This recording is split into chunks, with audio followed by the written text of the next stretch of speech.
Suma. Mereka kan Bang Suma, muridnya. coba bicara saja. Iya. Toh, ibaratnya gini, Bang. Mereka Ngomong kan aja. muridnya. Memang ibaratnya Murid dari versi- mana, versi saudaraku? Kristen Nggak ada, tidak nggak ada. masuk. Coba Abang masuk kepada versinya Abang. Nabi Isa itu lahirnya gimana? Terus nubuatnya bagaimana? Sampai kan namanya Nabi kan pasti ada nubuatnya, betul tidak? Belum tentu. Berarti Bang Suma tidak imani Nabi Isa. Loh, saya beriman kepada Nabi Isa alaihissalam. Coba ceritakan silsilah Nabi Isa supaya kita dengar juga.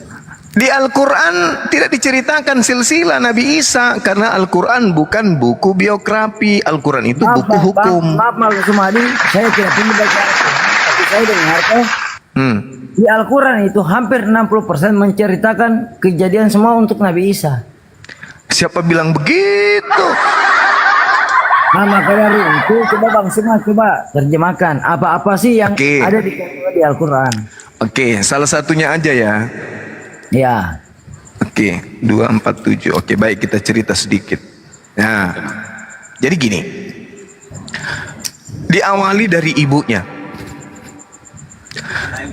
Kami di dalam Islam Nabi Muhammad sallallahu alaihi Nabi Muhammad sallallahu alaihi wasallam kemudian diberi wahyu oleh Allah berupa Al-Quran untuk menceritakan dan meluruskan fitnahan-fitnahan orang-orang terdahulu terhadap Nabi Allah bernama Nabi Isa yang namanya kemudian dipalsukan menjadi Yesus di Roma.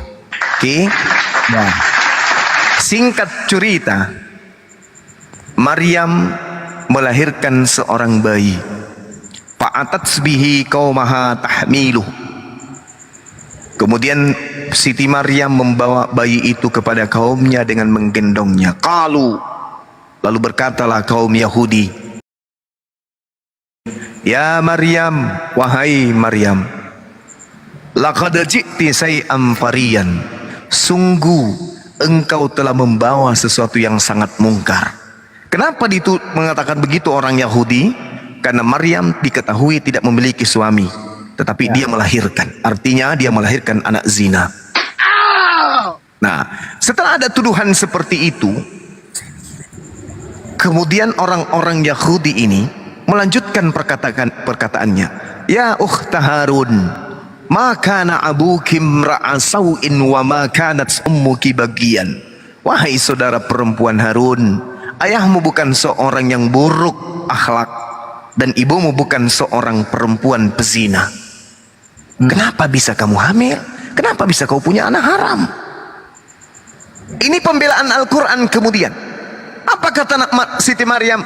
Fa'asyarat ilaih. Maka Maryam menunjuk kepada anak bayi tersebut. Lalu kemudian orang-orang Yahudi berkata, kaifa nukallimu man kana fil mahdi sabiyan? Bagaimana mungkin kami bercakap-cakap dengan anak kecil yang masih ada dalam ayunan, wahai Maryam? Tapi apa yang terjadi pada saat itu? Mujizat terjadi. Dari ayunan terdengar suara, Inni Abdullah atani al-kitab wa ja'alani nabiyyan. Orang-orang Yahudi kaget. Ini siapa? Kok ada anak kecil yang berbicara? Anak kecil ini kemudian mengatakan apa? Sesungguhnya aku ini adalah hamba Allah. Kelak aku akan diberi sebuah kitab dan kelak aku akan dijadikan sebagai seorang nabi. Anak bayi berbicara dalam ayunan. Untuk apa dia berbicara? Untuk membela ibunya. Islam Jadi Yesus dan Isa itu sama tidak, Bang? Kalau di Yesus, di cerita Anda di Matius 1, di Lukas 1, itu diceritakan dia bertunangan ibunya dengan seorang laki-laki. Wajar kalau dia hamil. Lawang dia masih bertunangan sudah mau diceraikan sama Yusuf.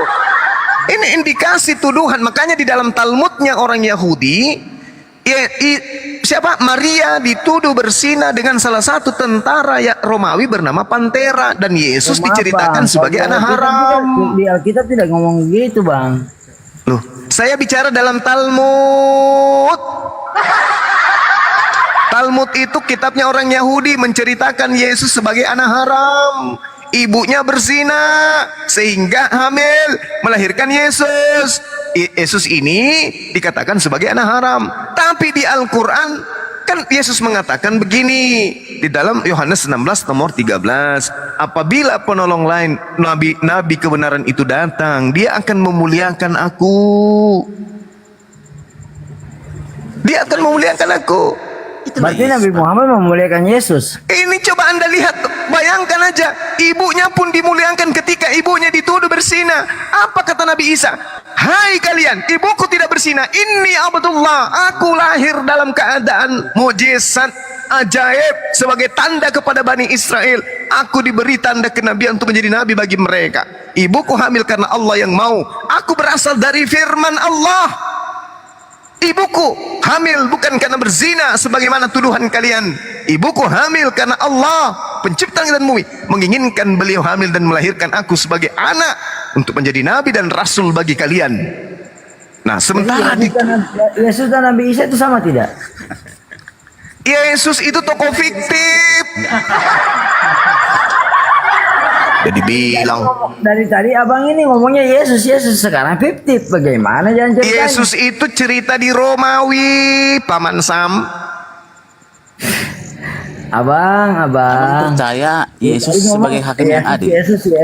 Ya, Sekarang Nabi abang, Isa hakim yang adil. Yes, Yesus sebagai Terus? hakim yang adil. Makanya kalian diusir. Kan kalian sudah dibacakan Matius 7:15 nomor 20. Enyahlah kalian wahai orang Kristen, kalian semua adalah pembuat kejahatan. ada dari mana bang? La haula wala quwata illa billah. Matius 7 nomor 15 sampai nomor 23.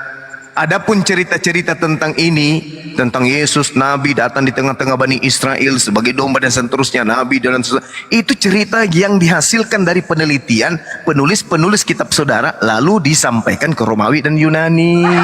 Makanya ada sedikit kesamaan. Makanya ada sedikit kesamaan karena itu cerita-cerita yang ada di tengah-tengah Bani Israel yang diambil masuk ke dalam Roma dan Yunani. Begitu Paman Sam. Gini bang, kita ceritanya aja bang toh. Kalau di luar Islam itu semua sesat, Tuhan itu gampang, tinggal seret habis. Oh tidak begitu. Allah mengatakan wa qulil haqqu min rabbikum. Kebenaran itu sudah Allah serahkan semua ke atas alam semesta ini. Barang siapa yang mau mengikuti kebenaran, silakan ikuti kebenaran. Barang siapa yang mau kekufuran, silakan kekufuran. La ikraha fiddin, tak ada paksaan. Anda mau kafir, silakan. Anda mau Islam, silakan. Tapi ingat, ada konsekuensinya nanti pada saat kita dibangkitkan dalam kehidupan yang berikutnya. Yesus mengatakan apa? Enyahlah daripadaku, engkau semua adalah pembuat kejahatan. Makanya Nabi Isa Abang selalu gini bang, kenapa abang selalu mengutip ayat Al-Quran yang membenarkan abang, tapi abang selalu mentiadakan. ini cerita aslinya Al-Quran. Al-Quran. Jadi gini, dengarkan saya 1 menit, dengarkan. Pasang kakimu baik-baik, kupingmu baik-baik, dengarkan. Pasang kupingku. Oke, dengar. Nabi Musa datang membebaskan Bani Israel dari perbudakan Mesir, mengantar mereka ke Yerusalem. Di tengah-tengah di Yerusalem kemudian muncul itu belum apa-apa 1 menit ngomong misalnya gini, ubrum beo. Diam dulu. Iya. Diam dulu saudaraku. Di tengah-tengah Yerusalem kemudian mereka ingkar terhadap ajaran Nabi Musa. Diutuslah oleh Allah Nabi Isa. Setelah Nabi Isa diutus, pembangkangan semakin merajalela di sana. Pada saat Nabi Isa lahir di tengah-tengah mereka, bangsa Yerusalem dalam keadaan tekanan Romawi, Yunani. Berperang. Ya, bukan berperang juga, Yahudi tidak mampu. Makanya orang Yahudi menunggu penolong Mesias. Datanglah Isa. Tapi Isa kemudian bukannya menjadi penolongnya, justru mereka berkongkok-kongkok ingin membunuh Nabi Isa. Setelah Nabi Isa ingin dibunuh, diselamatkan oleh Allah, diangkat ke langit. Di tengah-tengah mereka ada penguasa Roma Yunani. Ada yang mencari muka. Karena mereka tahu orang Romawi Yunani penyembah dewa-dewa, maka disettinglah cerita-cerita penyaliban itu sebagai satu, membebaskan dari hukum-hukum Elohim, membebaskan dari dosa waris, membebaskan orang makan babi, membebaskan orang tidak bersunat. Dijual ke Roma, laris. Dijadikanlah kitab itu sebagai kitab agama kekaisaran pertama kali. Maka resmilah agama Katolik menjadi burung beo, diam dulu. Maka kemudian sabar, maka kemudian resmilah agama lama Romawi dan Yunani itu dilemparkan. Cuma Nabi Isa yang diangkat. Karena hanya Nabi Isa yang dituhankan, koclok. Nabi Musa ada dituhankan, tidak. Kenapa? Kenapa cuma Nabi Isa yang dituhankan? Karena yang menuhankannya itu orang Roma Yunani yang memang dari nenek moyangnya jauh. Berarti abang tidak baca semua Alkitab, Bang. Sebelum Nabi Isa diutus, nenek moyang mereka memang sudah menyembah dewa-dewa.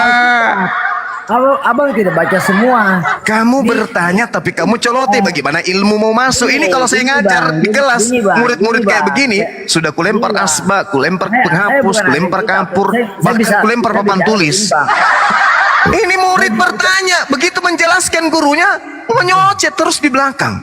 Gini Bang, saya bilang toh, gimana? Nabi Abraham pun sempat dituhankan kepada umat-umatnya. Siapa umatnya menuhankan Abraham? Gini, kita cerita gini. Nabi kan Musa asal ngomong aja ini burung beo. Kenapa umatnya Nabi Musa tidak mau mengakui Yesus? Karena mereka tidak percaya kepada Yesus. Memang ketika Yesus datang di tengah-tengah umatnya, dia ngajarkan dirinya disembah. Dia tidak pernah minta disembah. Terus kenapa Anda menyembah? Karena memang kan yang tertulis. Nah, itu yang itulah kamu ku bilang. Sekarang gini Bang. Sekarang lagi. Sekarang. Habis itu saya ngomong, begitu saya ngomong. Sekarang gini Bang.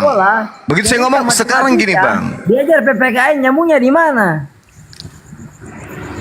Sudahlah. Hakim yang adil. Dia hakim yang adil. Amin.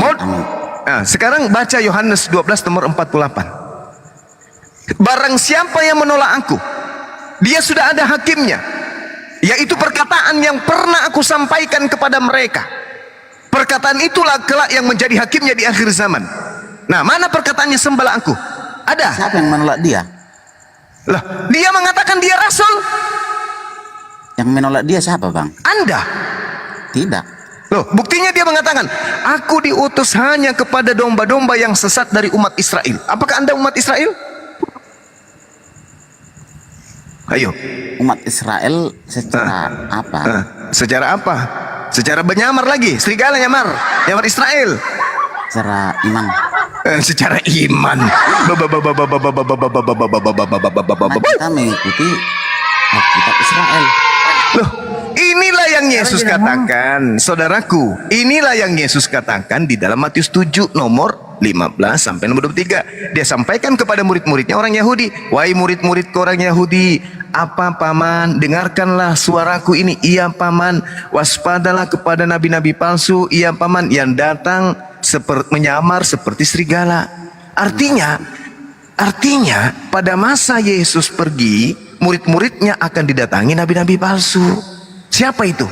Pendiri agamamu. Makanya pendiri agamamu dari buahnya, kata Yesus, kamu bisa melihat mereka. Satu, memanggil aku Tuhan. Dua, bernubuat demi namaku, bermujizat pakai namaku, mengusir setan pakai namaku. Itulah tanda-tanda nabi palsu. Siapa mereka? Tapi hatinya kotor kan itu. Setelah Yesus memang siapa yang Siapa mereka? Kristen. Kenapa susah kalian untuk paham itu? Kenapa kira-kira susah? Karena setiap hari Anda makan babi, makan anjing, makan monyet, makan pararang, makan padale. Kenapa bisa demikian? Tertutup sudah lemak babi dalam hati kalian itu sampai otak kalian itu nggak berfungsi. Hah? Kenapa bisa abang semua bicara begitu, bilang kami makan semua? Lah, kan begitu yang kulihat di pasar-pasar orang Kristen. Kok coba lagi ada? Sekarang gini bang, emang dengarkan abang saya. tidak perlu pertanggungjawabkan apa yang abang bicara, bilang kami makan semua. Loh, yang makan babi agama apa? Oh sorry bang, kita bicara begini. Kristen.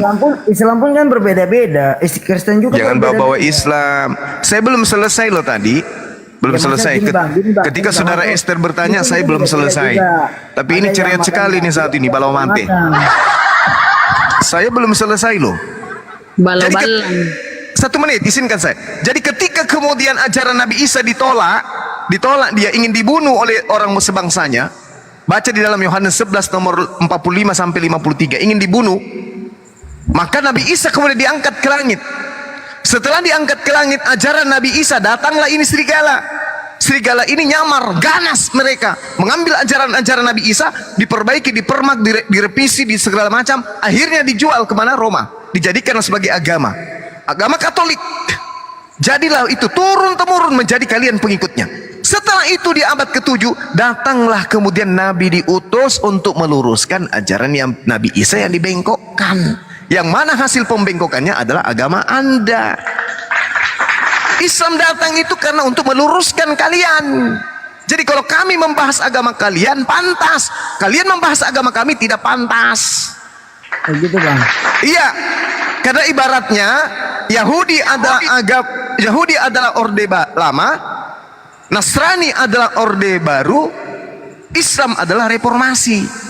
Orde lama tidak akan berbicara mengenai orde baru tidak berbicara reformasi, tapi kemudian orde baru bisa berbicara orde lama, reformasi bicara orde lama, orde baru. Jadi Islam mencakup semuanya. Jadi kalau Islam berbicara tentang kalian, jangan kalian marah. 3 tahap Bang, ya, 3 tahap. Betul Bang, betul. Gitu dong. Saya sudah paham Bang. Alhamdulillahi Rabbil Alamin. Besok bikin onde-onde ya. Yang pertama itu kan punya dosa, jadi bisa diungkit. Maksudnya apa? Ibaratnya gini Bang, antara kita kan namanya yang lahir duluan dan yang tidak lahir duluan kan ibaratnya begini.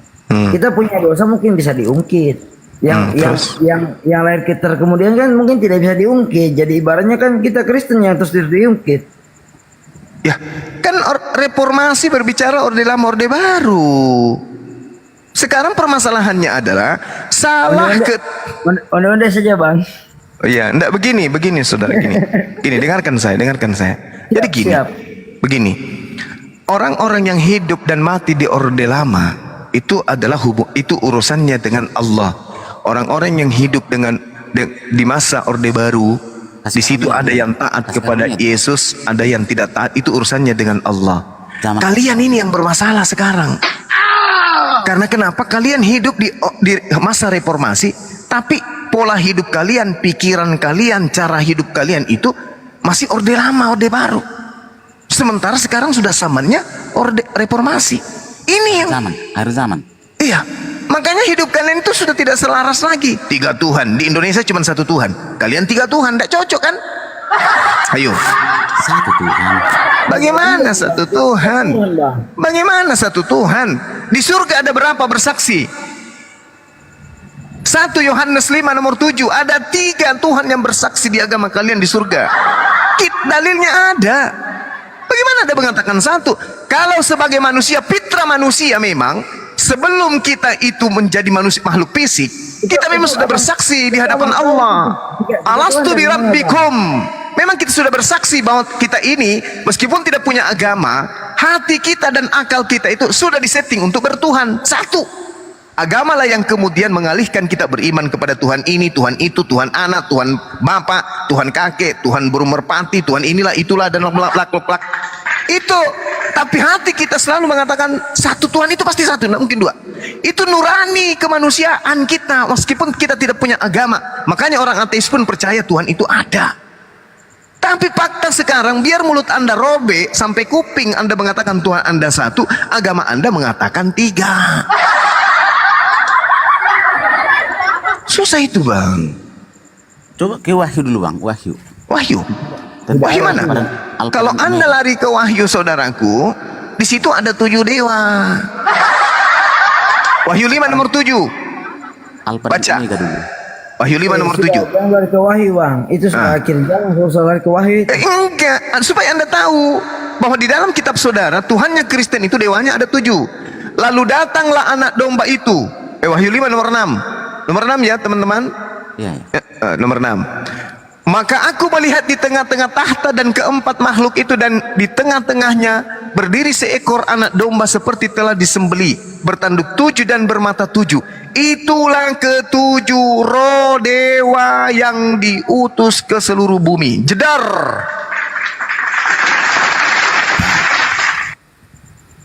Dewa yang pertama Yesus. Dewa yang kedua burung merpati. Nah, yang kelima mana? Mati mija. Ayo. Mana dewamu yang 5 ini mana? Jangan-jangan yang menjadi bom-bom. Baru Securi. sekarang begini Bang. Mega. Bang kan kita Mati bija. Sekarang kita cerita gini aja. Ada 7 dewa, mana dewa ini, mana dewa ini yang 7? 1 Yesus, dewa Yesus. 2 dewa burung merpati. Yang ketiga dewa bapak lah, Brahma, anggaplah ini yang 4-nya mana? Yesus. Apa Yesus? Dewa Paulus. Mati mija. Balas ya anak. Yang mana dewa-dewamu ini, mana dewa-dewamu ini, mana? Karena di situ dikatakan aku melihat. Kalau dia sudah mengatakan aku melihat dalam bahasa Yunani, jelas dia katakan oida. Oida itu artinya biji matanya. Nah, cini kinjo dewa ya. Dilihat itu dewanya. Aku melihat. Berarti dia melihat dewa. Ada 7 dewa yang diutus ke bumi. Ayo. Bapak. Oke? Kemudian Yesus. Kita beragama itu. Kemudian burung merpati. 4-nya yang mana? Malah melaku jarak ini. Kita punya. Mati bija. Makin kita punya, masing-masing kita punya Alkitab lah. Lah ini kitabmu yang dibacakan. Merujuk ke Alkitab, ada merujuk ke Al-Quran. Kalau merujuk ke Al-Quran, Anda jadi bubur. Wah, Kalau merujuk ke Bible, aku adalah Gini Bang, Anda jadi capcay. Hancur. di Al-Quran Aku adalah sudah Alfa dan ngomong Omega. agamamu agamaku. yang sudah ada. Nah, apa? Agamamu ini dibahas dengan agamaku, anak bau. Jangan ku ribut. Kita tidak bahas di agamanya orang. Ini Bang, makanya kan dibilang di Al-Quran sudah dibilang agamamu agamaku. Janganlah kau menyerang Allah seseorang. Alamilah. Itu kamu sudah menyerang lagi agamaku tuh. Kau bawa lagi Allah. Padahal jelas-jelas Tuhanmu itu dewa. Ada saya menyerang. Bang. Kau bilang Allah. Dari mana kau dapat kata Allah itu? Jadi terserah Tommy Mela. Makanya siksa kau toh. Siksa. Iya, karena agamamu itu bertentangan dengan akalmu, anak bau. Jangan begitu abangku.